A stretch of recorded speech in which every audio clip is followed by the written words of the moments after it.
some ways I feel like I'm living a dream, to already. And there's definitely the next, echelon of that. But I grew up here. I played soccer. I never imagined that something like this would exist here. 1, 2, 3, family! We are joined by our head of school at Right to Dream Academy here in San Diego, Rachelle Minix, and our head of character and inclusion at Right to Dream San Diego, Garner. Guys, welcome to the show. Glad to be here. Happy to have you all. So excited. This is our second Academy-specific focused podcast, and really excited to dive more into the roles and what you do here and what makes Right to Dream San Diego so special. So, Rachelle, I'll start with you. When we say head of school, I think everyone probably has a little bit of a picture of what that means, but I'd love to hear from you on what all that encompasses here at Right to Dream San Diego. Sure. Well, I would say the first thing is that it allows me to work with really wonderful young people. And we'll get into that, I'm sure. But a lot of people ask, what goes on behind the scenes? What's it like? What's a day in the life? And I can't help but just talk about our kids. So I hope we spend a lot of time there. But in terms of my day-to-day, so obviously we're building the academy. So that's meant, founding a school, which is a huge privilege and exciting challenge. So we're starting in 6th and 7th grade this year, and then we're growing to be all the way 6th through 12th grade. So it's hiring, it's, getting curriculum together, it's setting up classrooms, it's all of the things that come with starting a school, bringing in wonderful people like Brett. And it's also recruiting kids and participating with a football team kind of hand in hand to make sure that we have a holistic approach to the young people who come into our space. And then it's a lot of work just trying to ensure that this does really deliver on integration. So it's a lot of sitting in the intersections of not just the academics, but the sporting spaces, the character spaces, the residential spaces, and just making sure that when we say academy, it really is a single entity that moves together for the well-being of young people. And a lot of that you've just mentioned includes the character side. So that leans on you, Brett. What does that mean for you on a day-to-day basis? Yeah, and Rachelle, I think you're selling yourself a little short. You actually built a school. When you hired me, there was just a hotel building. Well, yeah. But you actually built it with your the school. Yeah. We did. We built furniture. We decorated. I mean, we did. The decorations are incredible. Too. And shout out to Dr. Janet for that. She has some real skill in that arena. Yeah. So if you ever come over here, this space, there's artwork everywhere, local artists all over the spaces, all of the schools, the classrooms are all named. So really, really well done in the space to just make it feel like a home. But for you, I would love to hear more about what does, character development look like within this programming? Yeah. So really interesting question and a little bit challenging to answer, because I think what we realize is that what we aspire to be is that character is the through line of everything that we do. And that's both looks visible and invisible at many points in our day and in our planning and so forth. And so for me, when I think about what my job has evolved into, it's a lot of what kind of Rachelle said too, the integration of how does character sit in football? How does character bind football in school? How does character sit in school? How does it flow its way through residency and everything that we do, from the dining hall to how we travel to how we welcome guests onto our space to how we develop mental performance skills that help us accelerate both on the field and in the classroom and in residency. And then when the kids go home, how do their parents and their communities interact with them as well? So it's been a really interesting way to think about character, because it doesn't look just like a classroom setting. Right. Where we have the ability to do that because we had the kids live here full time. So we do have sessions that look intentionally designed to maybe lift out some of those skills. But it really the truth is that it just kind of flows throughout our entire campus. And it's been kind of an amazing opportunity for me to kind of sit with people like Rachelle and our other colleagues and football staff to really think and plan intentionally about what that could and should look like.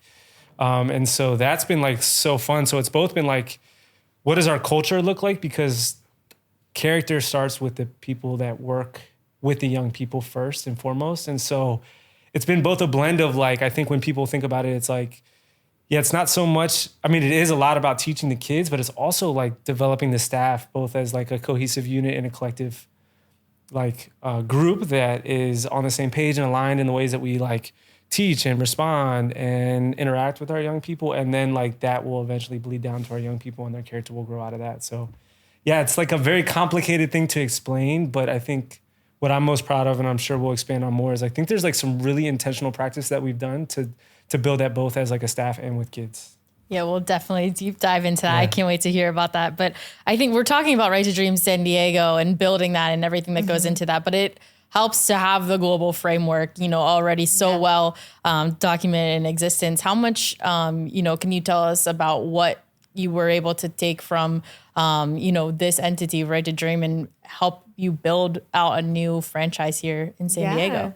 So for sure, we do stand on the shoulders of giants, right? So what we are doing here, we can say we're founding and we're building and we're starting so many things that in some ways feel like we're building from scratch, but we're absolutely not. So I was fortunate, and our staff, more and more of our staff will be fortunate enough to visit our other academies across the globe.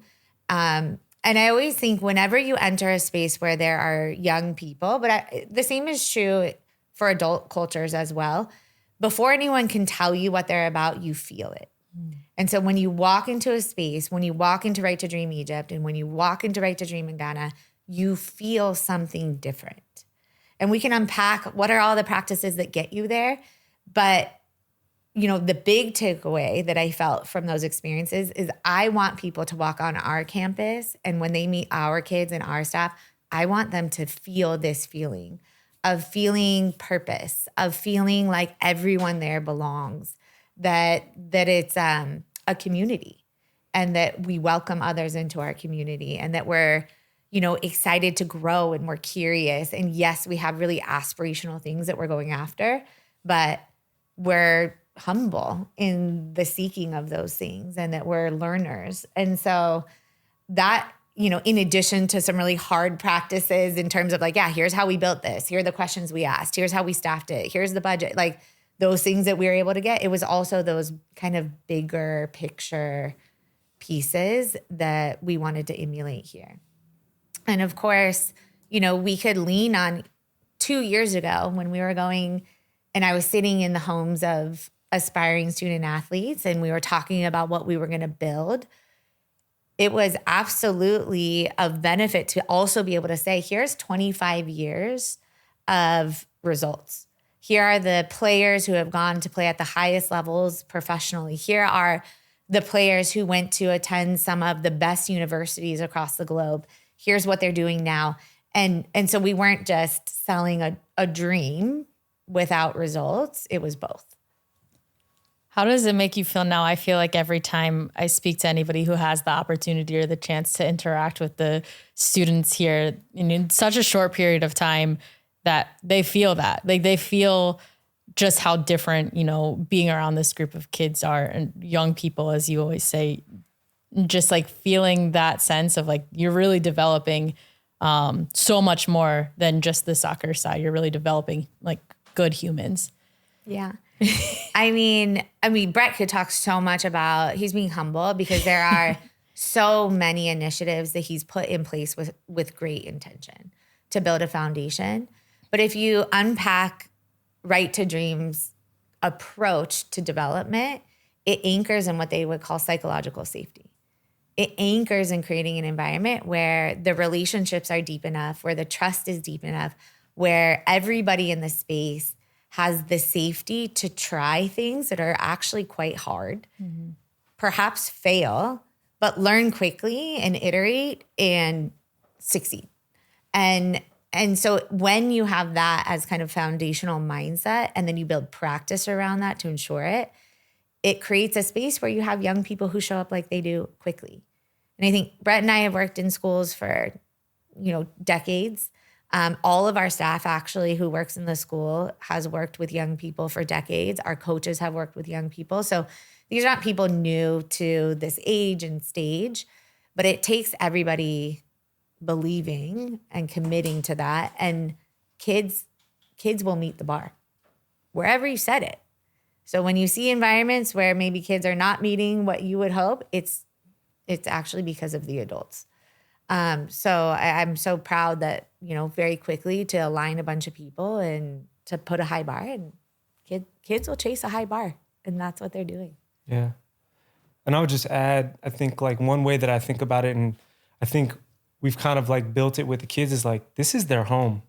I mean, if you really take in that perspective and like really think deeply about it, this is where they live. And there's not many places in the United States, certainly, that aren't doing the performance part on the sporting side, but even in just a school-based side, that are like housing kids at the ages of 11 and 12 years old, right? And so like, this is their home. And so you have to like think about their holistic development in that way. Like, from brushing their teeth to taking regular showers to with soap. To greeting visitors, because, our safety is important. And so they need to know who people are. I mean, those skills are like so transferable to any place that they go, both in the sporting space and like in life. And so, yeah, like when you just pause for a second and really just take in that like magnitude, like they live here, like full time, it's pretty like powerful, like thing to think about.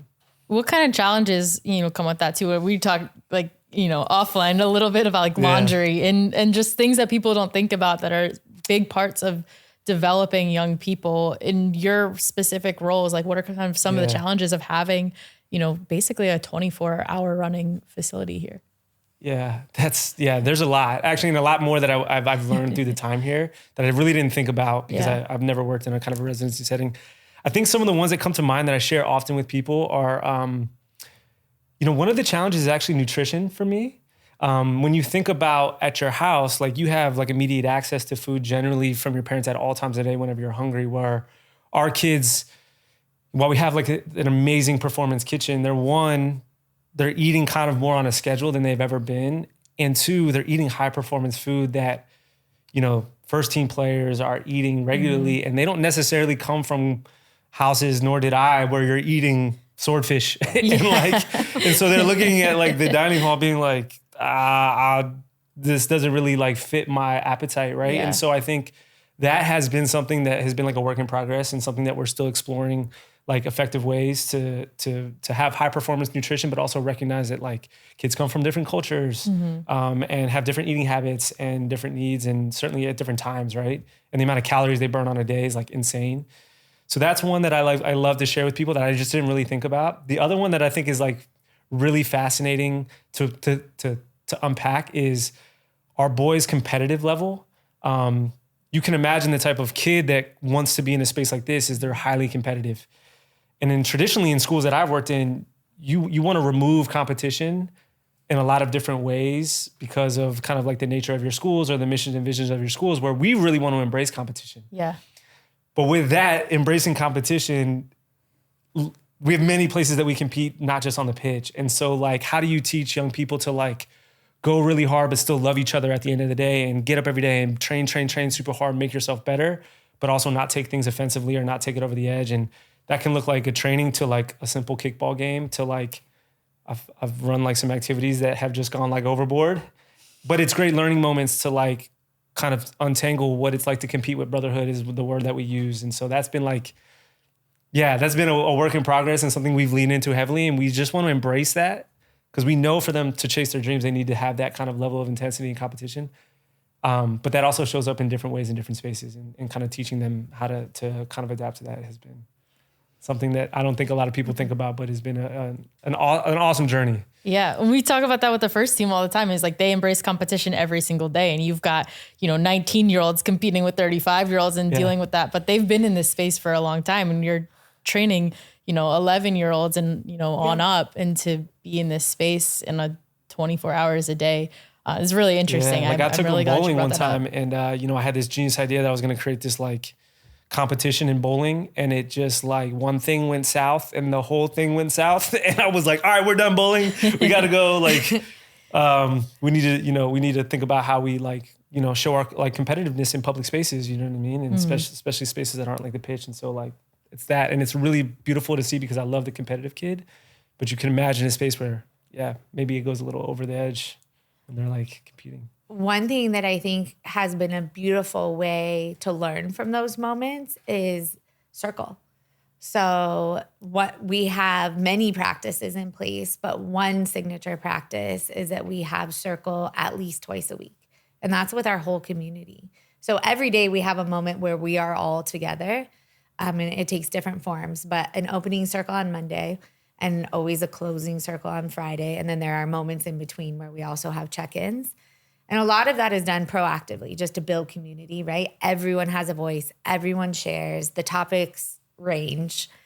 But it's also a responsive tool. So, right? So like when we have a moment like over competitiveness in bowling, we actually get to come back and we use circle as a reconvening to reflect on what happened and to co-create, okay, what is the new learning that comes from that? What are our new commitments to each other? Because the type of environment we want to build is not top down. They are very active participants in what we're making. And so they have to learn from those moments. They have to realize that that didn't feel good or I could have done that a different way. They have to resolve, and we support them, of course, in resolving conflict. I will say to have, there's only 19 right now. So 19, 12, now 12 to turning 14-year-olds in a space 24 hours a day who are highly competitive. Like we have very few conflicts. It's amazing. Like it is an enormous credit to them. But when they do arise, their ability to also take ownership and be accountable and reflective and to also love each other. Like we've had guys had to take real accountability to the group and say, hey, when I did this, you know, I wasn't thinking in the moment, or I did this and it was hard for me to take accountability because I was worried, you know, you wouldn't like me. And to have them then be embraced after hard moments like that and to teach young people and young men to talk about their feelings and to have those spaces be safe is how they're learning and why a huge piece. It's not the only reason, but it's part of why you feel what you feel when you meet these student athletes. And that's they're doing the work, right? That's what I was going to say. That points to you and a lot of the work that you were doing. What are some examples of some of those? I love the circle example that you just brought up as some more examples of what you're doing with these student athletes to help facilitate an environment like that. Yeah, that's a great question. Because I think one of the most amazing things about our culture is that there are like visible signature strategies and practices that we do that elevates all of this. Across all campuses, all globally. I think there's like maybe some through lines in some spaces, but I think we also have had like a lot of our own like kind of flavor and style to what we do here. So like a couple. I was going to say, I think two things that are true universally around Right to Dream is the methodology, which is a common language and through line for us, and our shared values. Yeah, values for sure. And we have adopted the global values here. And what Brett's about to get into is really how are we then translating that into practice? Because we've all been in places where the value language lives on the wall, and that is the extent of it, right? So it's how do you live it? And I think, can you share what those values are with our audience too? So globally, we have 5 core values that we like untangle and make visible and reflect on and share and feedback, which is teamwork, it's diversity, it's development, integrity, and you're putting me on the spot, and passion. And so our 5 core values is like, our framework for what we do so many of our things. And that is really truly shared across all of our Right to Dream Academy. So I get the pleasure of meeting with our, every academy has a global lead or a character lead. And then we have a global character lead. And so once a month I meet with them to share practice, to better understand what's happening in Ghana, what's happening in Egypt, share the work that we're doing. So it is really like also a fascinating thing to think deeply about. Like there's a global community out there that's all supporting each other in different countries with different time zones, with different, people with different backgrounds and so forth. So it is amazing. Here in San Diego, like Rachelle said, I think like when you think about building culture, psychological safety is like the foundation. It is the part of our the first part of our methodology. And for us, we kind of like the interchangeable word is belonging. And my definition of it, which is really like where people feel the freedom to express their true self, right? And so if you can create that, you're really building that foundation for like really accelerated learning. But without that, it's very hard to achieve accelerated learning in any of the spaces. So one of the fundamental signature practices is circle. And it's a really simple strategy, but it's really, we meet in circle as a group. We do it Monday, Tuesday, Wednesday, and Friday. Monday and Friday, all staff participate. And so some of the signature elements of a circle is that like you literally are using the shape of a circle. Everybody's sitting at the same eye level. Everybody is participating. So we use talking pieces. So there's like everybody shares, everybody listens. And so over time that builds the habit and the like kind of safety to be able to share what you're thinking. And we change the flavor of the questions. We change the flavor of the activities to keep it like highly engaging. But the circle structure itself, it's the symbol of community. And that's where we meet. That's where we proactively do things. That's where we problem solve when things don't go as they should. And that's where like character development happens for staff and for kids. And so I just want to make sure that that's also really like something that I think we would both express is that like our staff are developing from those spaces just as much as our kids are because we're doing it all together. And it doesn't look like, you know, Mr. Brett just telling everybody what they should do or Dr. Rachelle or Coach Mauricio. It's like, yeah, collective creation, which is what community is generally like the basis of any community. So the circle itself is like a signature practice that we do. I think you should talk about advisory, and I have pictures. Oh, I love this. Well, advisory is I like, don't know if you'll be able to see the pictures. You should definitely talk about advisory. Yeah. So, yeah. Well, I was going to say, I was talking to one of our scouts yesterday and they said that they had some like take home projects that they were showing. Like, this is something that I'm working on for myself to develop. I don't know if that's part of. Okay. So first of all, we all have our own advisory. Okay. Show it to the camera this way.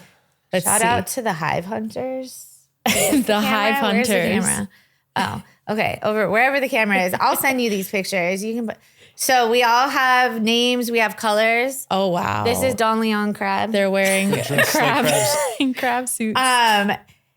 You could talk more about this, but the pictures are going to really hammer home the point here. Maybe we can put these up on the video version. I'll show you. Good branding on this one. This is Apex Alliance.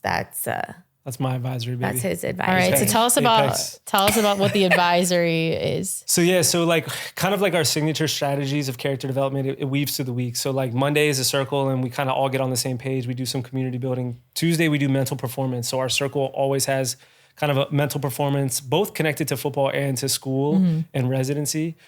Wednesday we do like kind of strategic character development. So some examples of that would have been like peer conflict. And so we'll sit together and we'll talk about peer conflict. This last period, we talked about competing with brotherhood.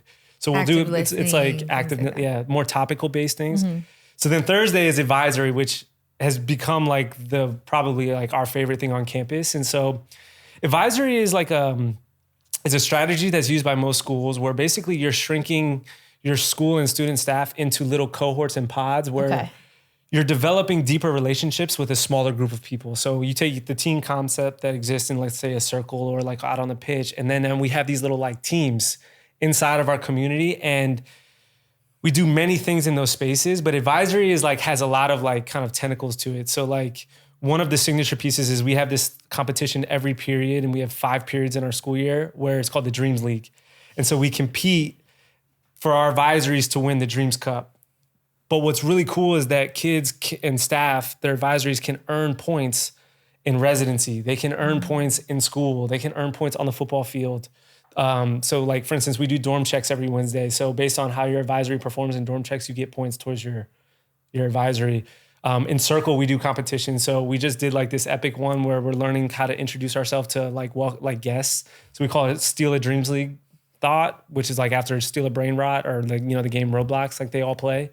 So we do all these competitions all week long where we're competing with each other. And then we have this like awesome celebration at the end of every period to like anoint the winner. Unfortunately, like Apex is the most hated advisory, but we've never won. Is that the one that you're on? I've never won. Which one are you part of? We are the first ever winners of the Dreams Cup at Right to Dream San Diego. So which advisory group are you a part of? If we never win again, we at least have that as a What's your advisory name? Right.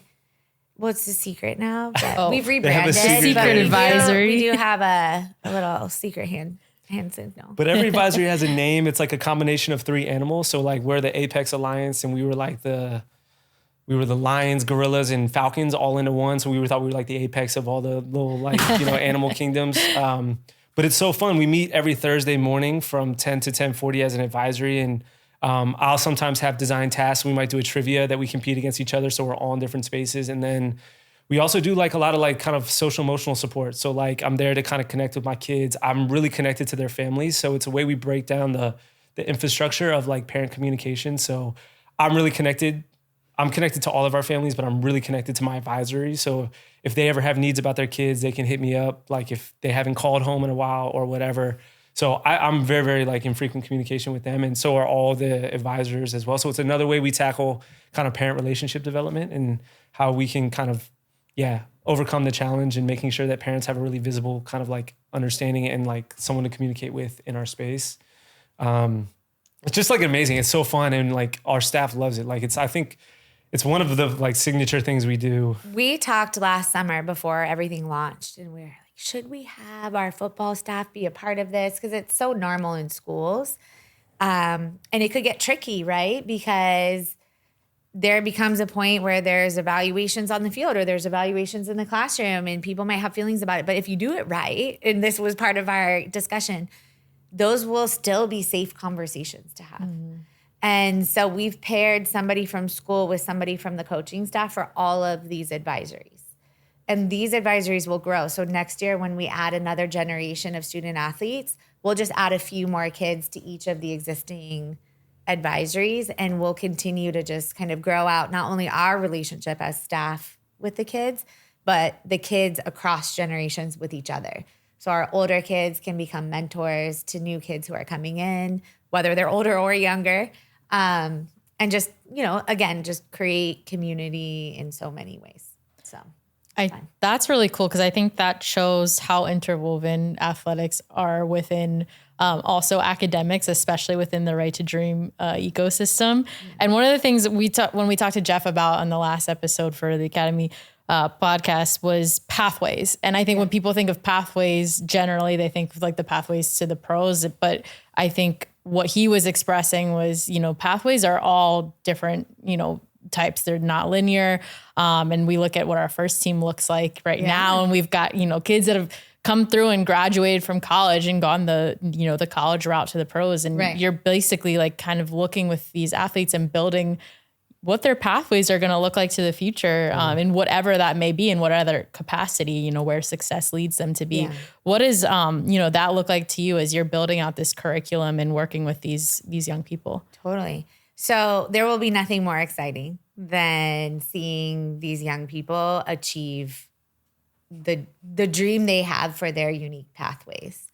And our job, not just I think, but we believe our job is to equip them with, the tools, whether those are academic tools on the pitch, all of that, but the mindsets, the habits, all of that, to pursue with full rigor and excitement, whatever those pathways are.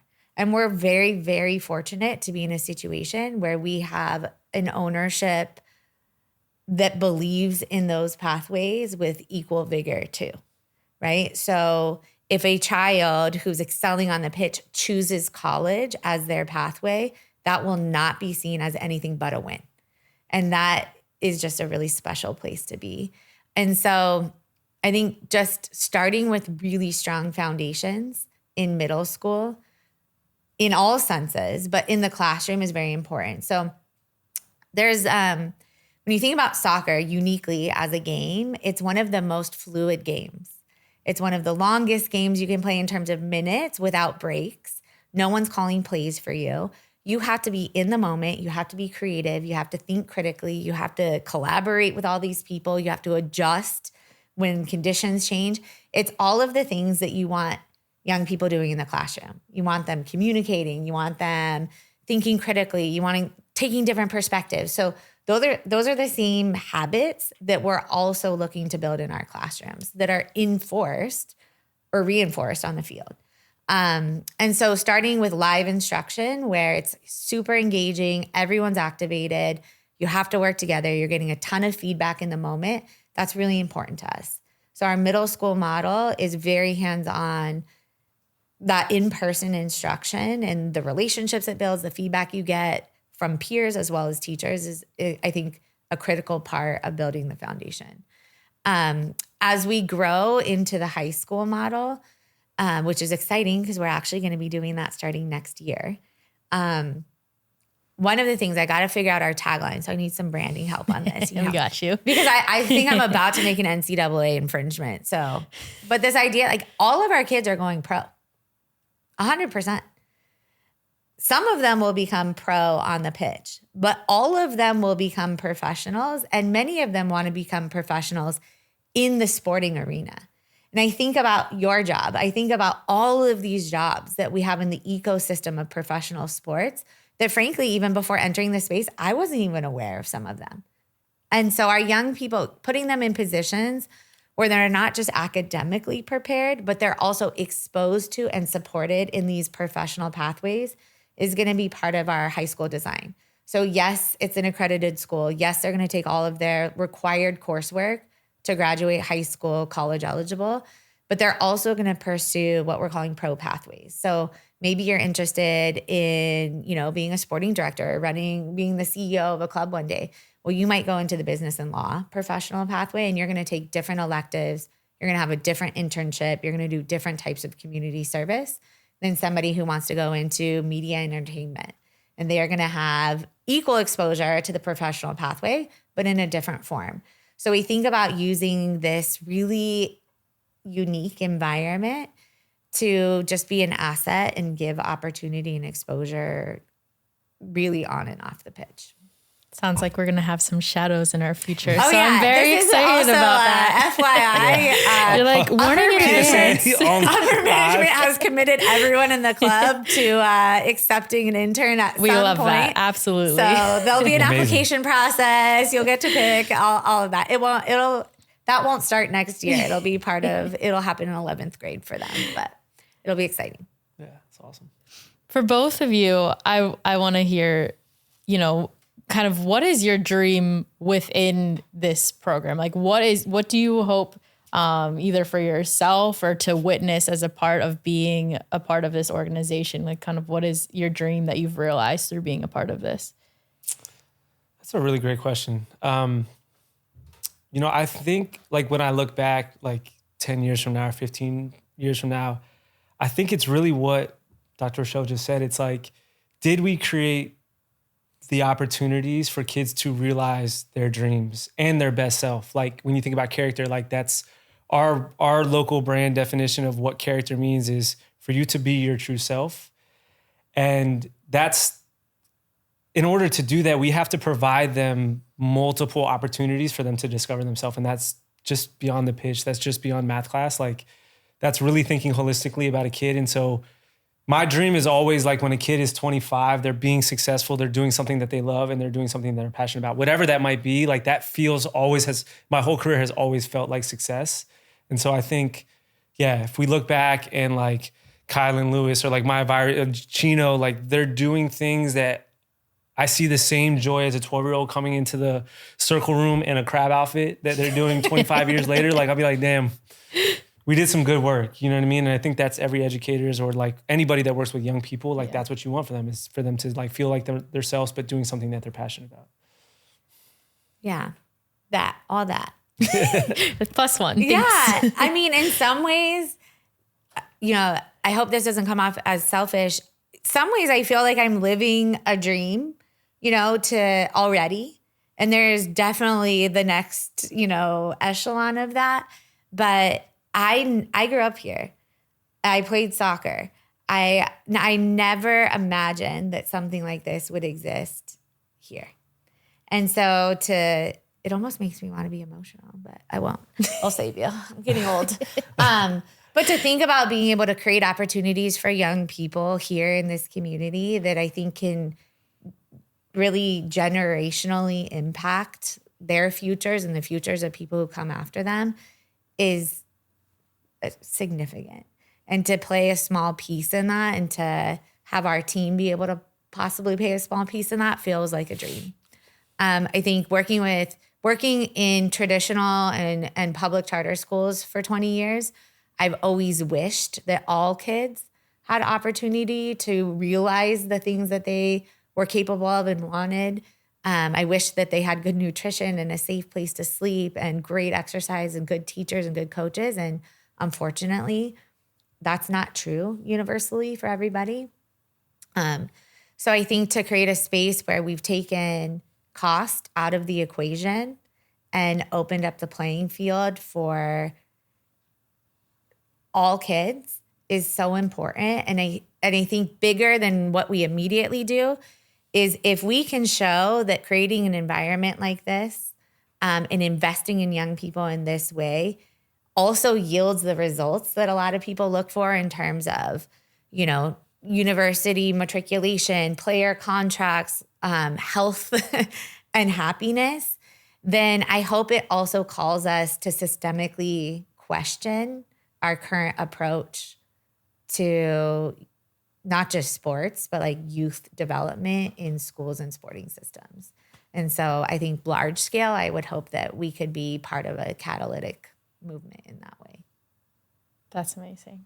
Yeah. I was gonna say, I could talk to you all forever, but I have no better way to probably wrap our conversation than those beautiful words. So, thank you so much. Yeah, thanks for having your time us. and everything. We'll polish the work up you do so we can become regulars, you know? Yeah. So important. There's so many, like, I think this is just an amazing opportunity to make so visible how insane and awesome this culture is for young people and for staff. Like, this is a complete dream job.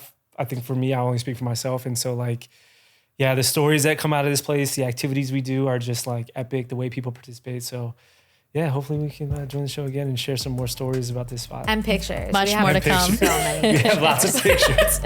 Yeah. Yes. Thank you. Thank you.